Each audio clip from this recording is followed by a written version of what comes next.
This podcast is sponsored by ebookit.com, self-publishing solutions for the independent author and small press. Visit us today at ebookit.com. Welcome to the Toastmasters Podcast, the official podcast of Toastmasters International.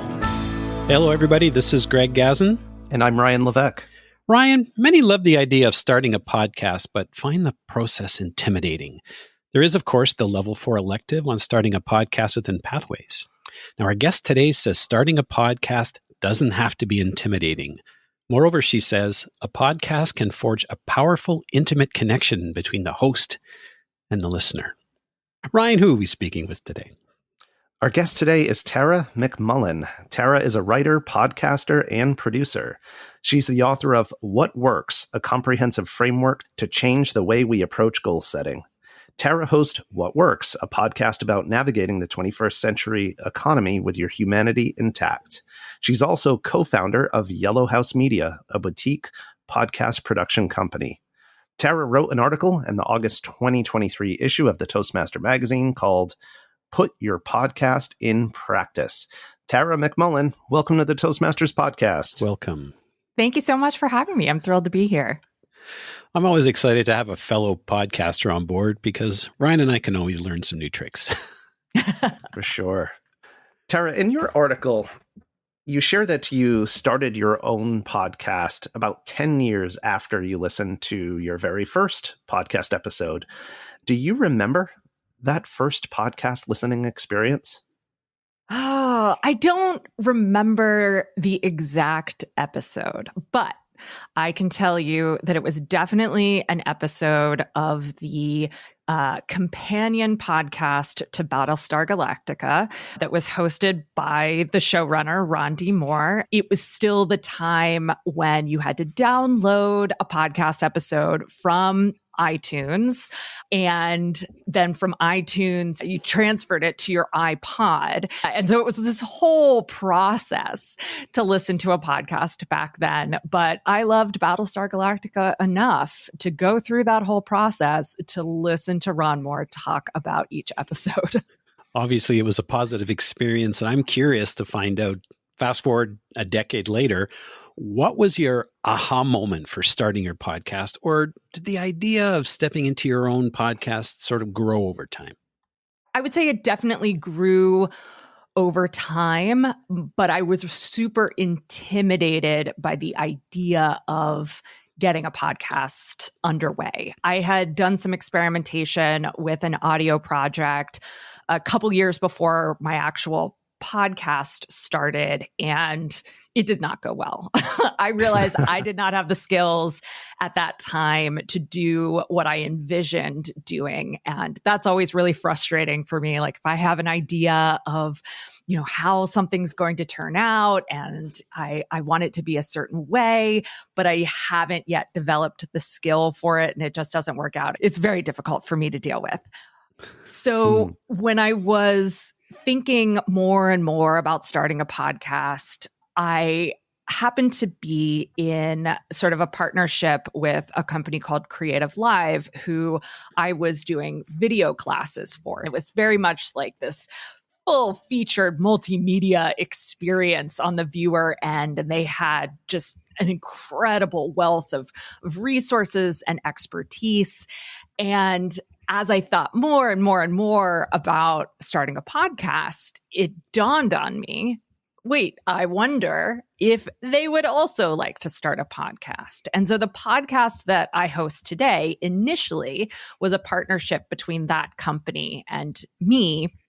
It really, for me, required being able to just focus on hosting the podcast instead of doing the production and the editing and the distribution. I didn't have to do any of that.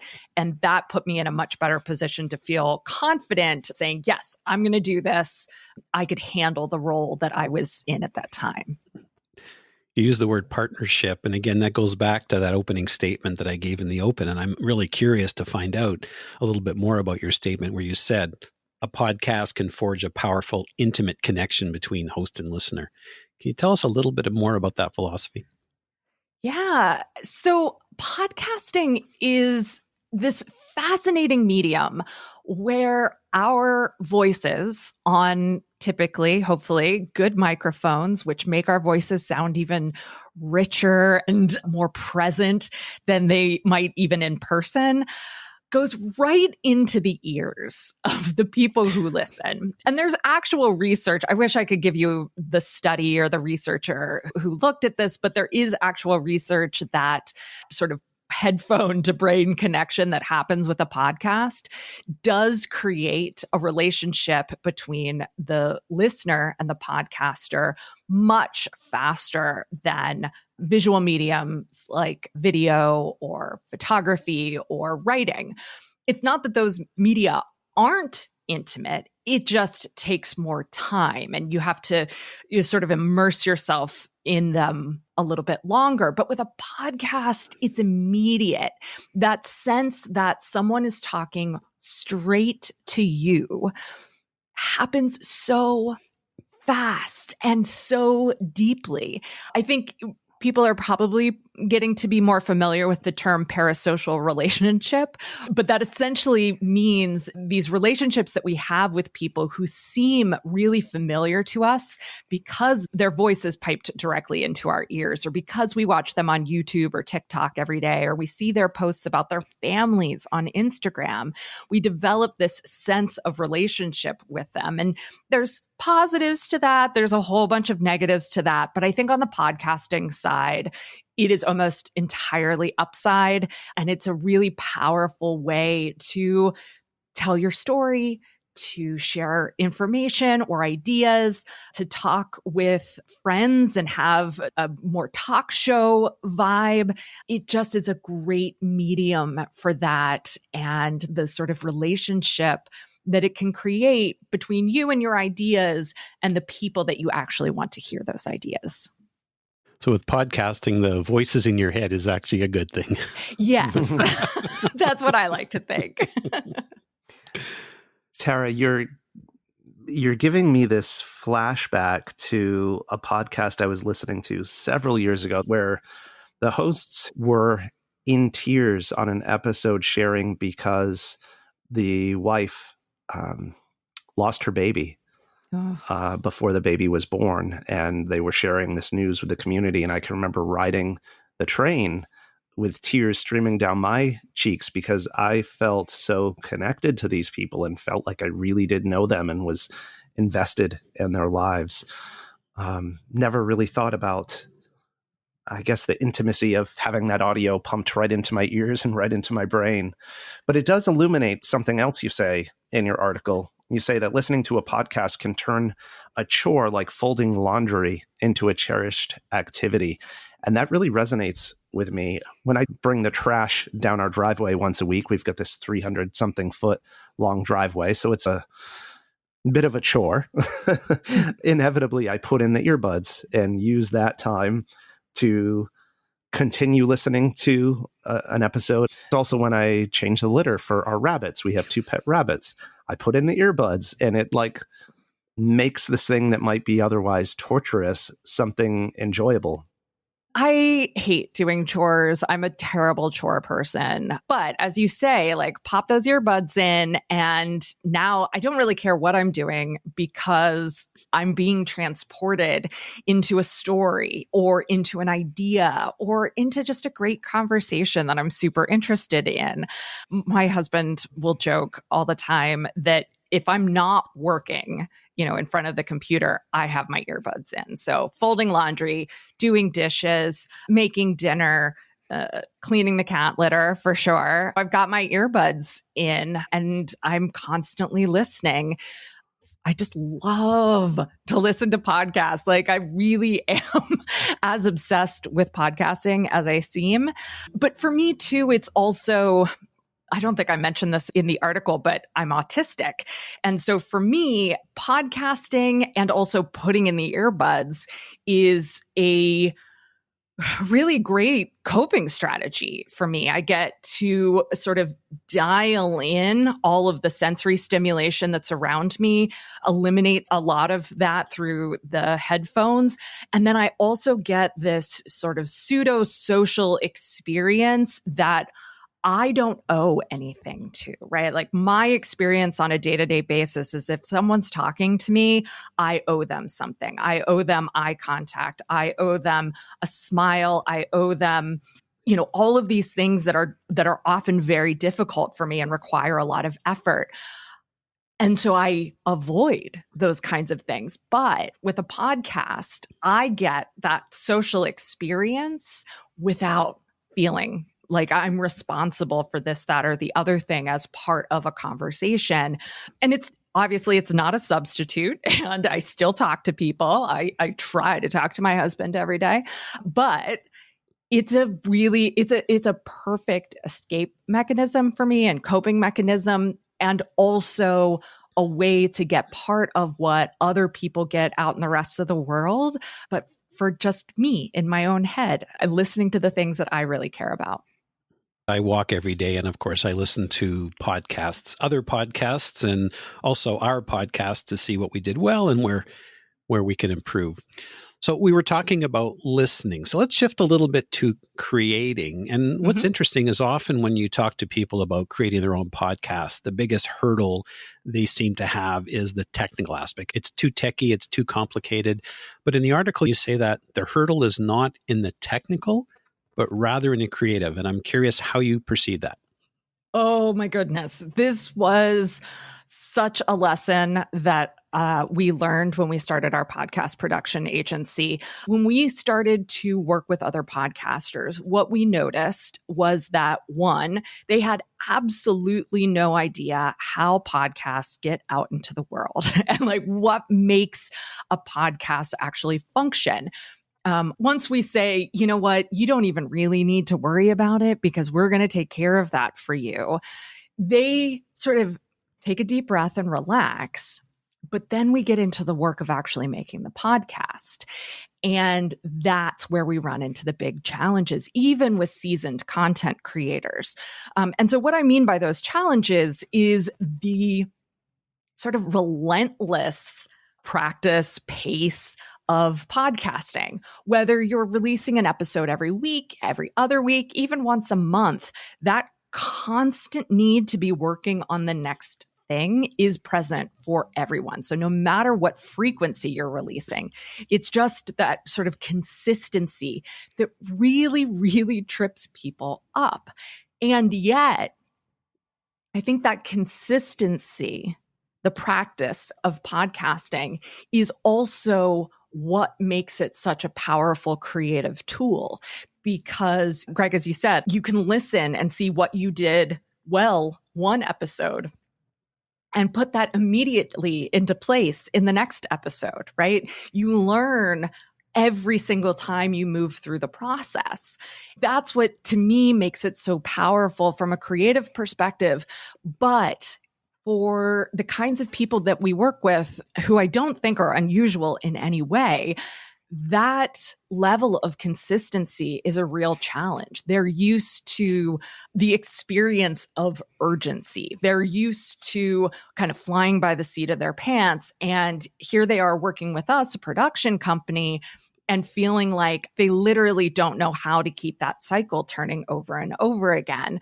And I don't think any of them would mind me saying that because they're all very conscious of it. I empathize with that for sure, but it's the one thing that I think, it's the one thing I wish podcasters thought more about before they got started, but also that it's the one thing that they would really commit to as part of the podcasting process. Because everything else, you can find a tool that's going to make it easy for you. You can find a tool that makes editing easy, a tool that makes recording easy, that makes distribution easy. Those tools all exist.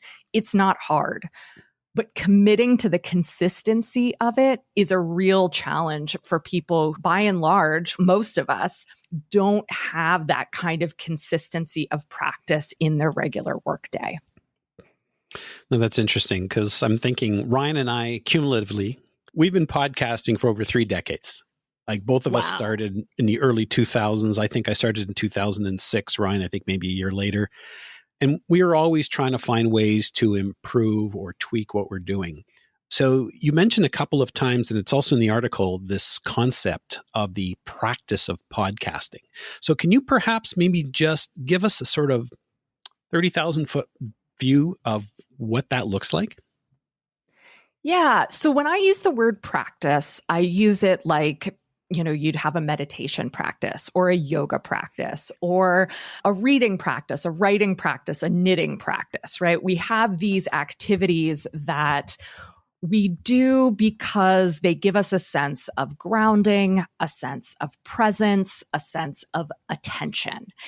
I find those things, again, as an autistic person, incredibly valuable. And I seek out ways that I can turn different parts of my life into a sense of practice, having this presence and groundedness and attention in the work that I'm doing and how I can put those things on repeat so I get to have that experience over and over again. So practice in terms of podcasting is recognizing that there is a commitment to consistency and that commitment to consistency is in your best interest. That by having this activity that you come back to on a regular basis without fail, that you approach with presence and groundedness and attention every time you do it, that you carve out time and space for, that's what helps you make a product that you feel really satisfied by. And so in my book, I talk about, and in the article, I talk about the way that practice leads to satisfaction. And satisfaction, I think, especially around creative pursuits, but around all sorts of work-related pursuits and just life in general, is so fleeting, so elusive. We're constantly like, oh, I didn't do that well enough, or am I good enough for this, or do I have enough of that? In all of these different forms, I try to help people think about, how am I doing this in a way that's going to be satisfying? And practice for me is the number one way that I can create that feeling of satisfaction, not just when the episode ships, but whenever I open up my recording software, whenever I do an interview, whenever I'm doing editorial planning. If I'm approaching that with the kind of presence and attention that I have committed to do it, I will feel satisfied by the result, even if the result is, I don't know what I want to cover next month, but I've thought about it for an hour. That really shifts the game for me so that I'm not coming to the practice thinking, am I being the best podcaster I could possibly be? Or am I going to increase my downloads this month? I'm instead asking myself, am I doing this in a way that makes me satisfied, that meets my expectations for my performance and my practice? Am I paying attention in the moment to what I'm doing and making sure that as I do it, I'm doing it in a way that's satisfying? For me, that's the key to creating with consistency so that even when maybe you don't have a great episode or your downloads do dip, you still feel really good about the effort that you put into it. And not only is that good for the show, but it's good for you personally. It is so valuable to have an activity that you approach in that way. And podcasting is just a perfect vehicle for that kind of approach. I'm thinking on how this can apply to just about anything. I'm thinking back to 2014 when I was in a humorous speech competition. And of course, I had to practice and rehearse the same speech. I went to various clubs to practice it, and it actually became a monotony. But if I had applied this concept, then perhaps I would have enjoyed being in the moment each time I actually delivered that speech. Yeah, absolutely. Yeah. Tara, as I hear you talk about a practice, although I understand it's not so much about the goal as it is the journey, if it's fair to say it that way, it does seem that there's this evolutionary process that takes place.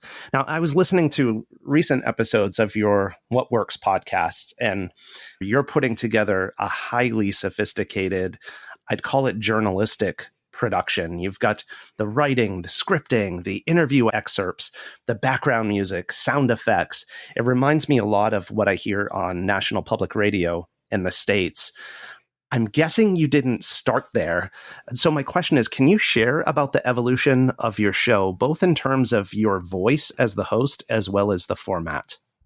Yes, I love talking about this. So no, absolutely, my show did not sound like it sounds today in 2015. Far, far, far from it. For the first, 350 episodes or so, it was purely an interview show. What I found was, again, through this practice and through really thinking about the consistency piece of it, was that every time I sat down to go through another batch of episodes, there was some tweak that I could make to make it a little bit better that next time. So for instance, early on, I had a canned intro, a canned outro, and then I'd read the guest's bio before we actually inserted the interview. So it'd be canned intro, bio, interview, canned outro. That was the format for, the first 50 episodes or so. So then I started to shift into writing a custom intro for every episode. They started off probably in like the 300 word range. I write long form and I have a really hard time not writing long form. Quickly, my intros would be a good 10, 15 minutes. So like 1,000 to 1,500 words, right? And then we'd get into the intro and people really responded to that. And so I did that for a long time, a long stretch. And then maybe toward the end of 2021, I started noticing that some of the conversations that I really wanted to have with people didn't work as straight interviews because I had ideas or, interventions that I wanted to make in the course of the show that just didn't work live in an interview. So that's when I started thinking about okay, what if I, scripted a little interstitial here, scripted a little interstitial there, and just kind of moved things around so that the narrative arc of any given episode was clearer and that I was able to communicate what I really wanted to communicate. And I think, to your question of my part of the evolution too, is that I started to understand that my role as host was not just to ask questions, but that those questions were informing a larger narrative. And that if I could really get clear ahead of time and then also after an interview on what that narrative was going to be, that I could reshape an episode so that it was as legible as possible to the audience so that they knew why I was talking to this person, what I wanted them to hear, and what I was thinking about as this episode was going on. So it started with just some experimentation a couple of years ago. And then at the beginning of 2022, I had some changes in business happen and I had some time on my hands. And I was like, I'm going to give this a try. I'm going to try committing to, as you said, the sort of NPR style, the public radio style narrative podcasting format. And I was really nervous about it. I thought, I'm going to give it a try for a month. If it's taking too much time after a month, or if I don't like it, I don't want to continue with it, that's fine. I will give myself a pat on the back for doing it and I'll go back to the old way. But I was hooked. I was hooked from within the first couple of episodes of giving it a try. And I think it's only gotten better since then. But to your point, it was absolutely not something that I could have accomplished in 2015, even though those were the kinds of shows that I loved listening to. I love public radio. I love Radio Lab. I love This American Life. I love just all of those shows that create such immersive audio experiences. And I have always wanted to do that, but never had the skill set to do it. And so once I finally had some space to develop that skill set and apply the years of listening to these shows that I then had under my belt, it was the natural next step. And so I would say also that that evolution as a host has progressed as well, to the point where today I think of my podcast episodes as audio essays. So my writing style is very much an essayist style. And that's what I'm applying to the podcast as well. But using the tools that I have in audio that I don't have in writing, right? Like I send out every podcast episode that I have also as a written essay. And sometimes I'm just like, oh, just listen to this one. So you can hear this excerpt and this piece of music and the way that I lined the beat up on this particular phrase, right? Like those are the tools that I have now that make me really happy and that I think really make an episode come together. I just think one of my earliest memories of listening to a show on National Public Radio, and the person is going to a school to investigate something, and you can hear the gravel crunching under her feet as she's walking up to the entrance of the school. And it just felt so immersive. And that's what really hooked me. Yeah.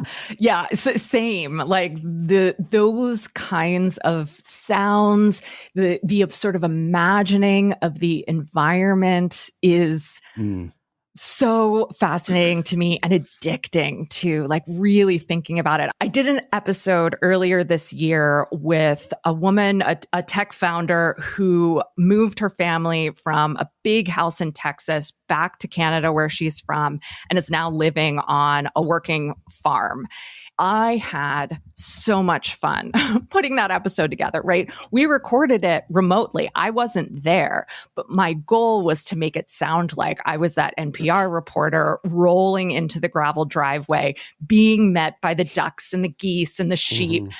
Oh my gosh. It was just so much fun to put together. And I think it's creatively, it's such a liberating experience to know that if I can imagine it, I can find a sound that makes it come to life in a really fun way.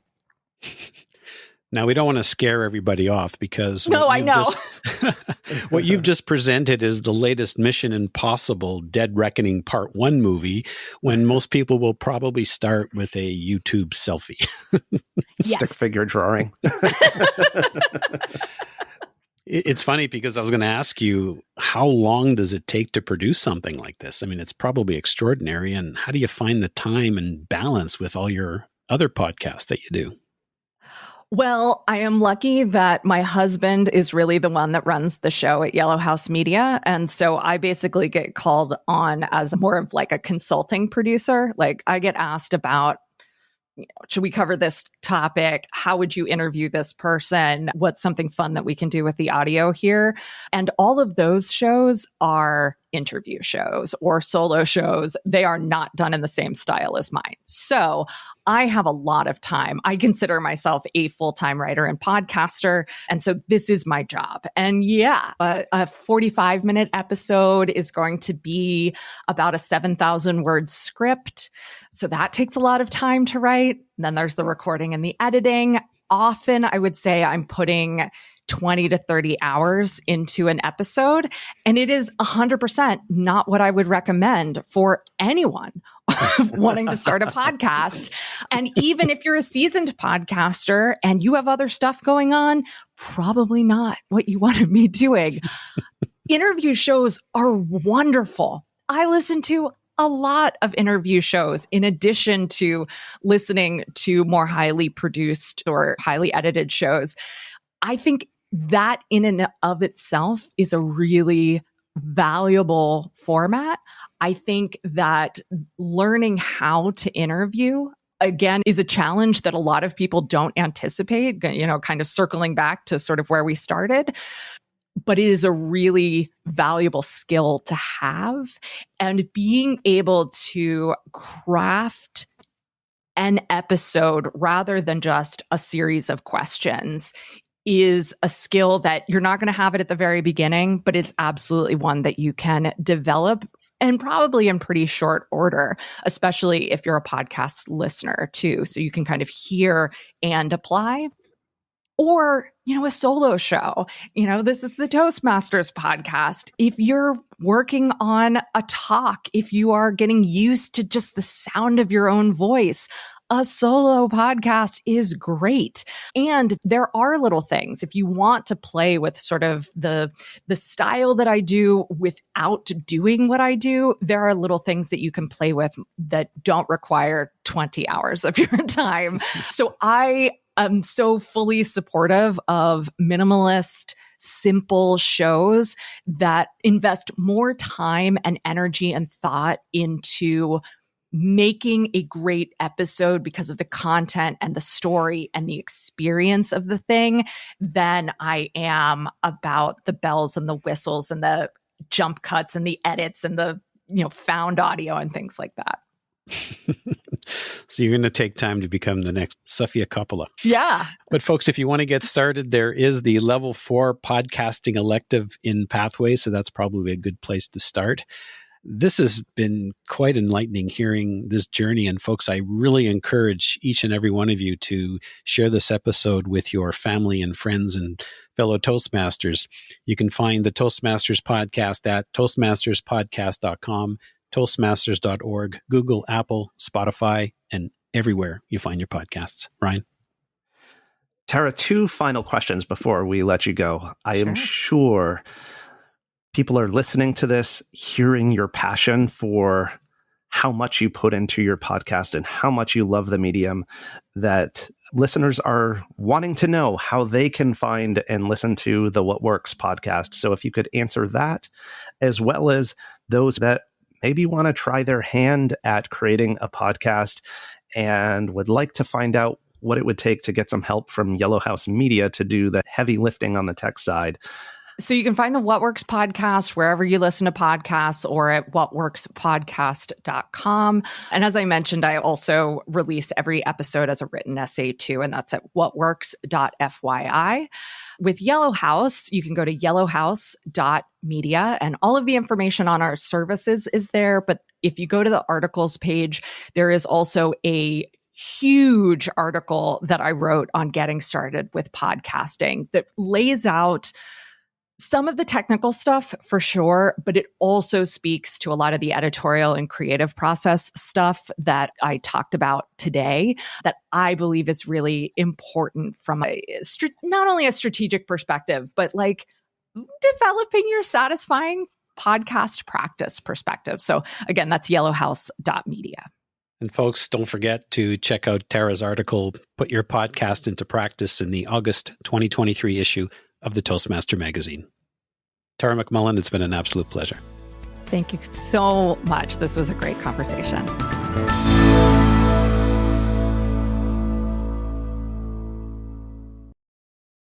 Isn't it about time you published that book you've been thinking about? We can help with that. At ebookit.com, we've been providing authors and small presses with ebook publishing services since 2010. Visit us today at ebookit.com and let us know how we can help you.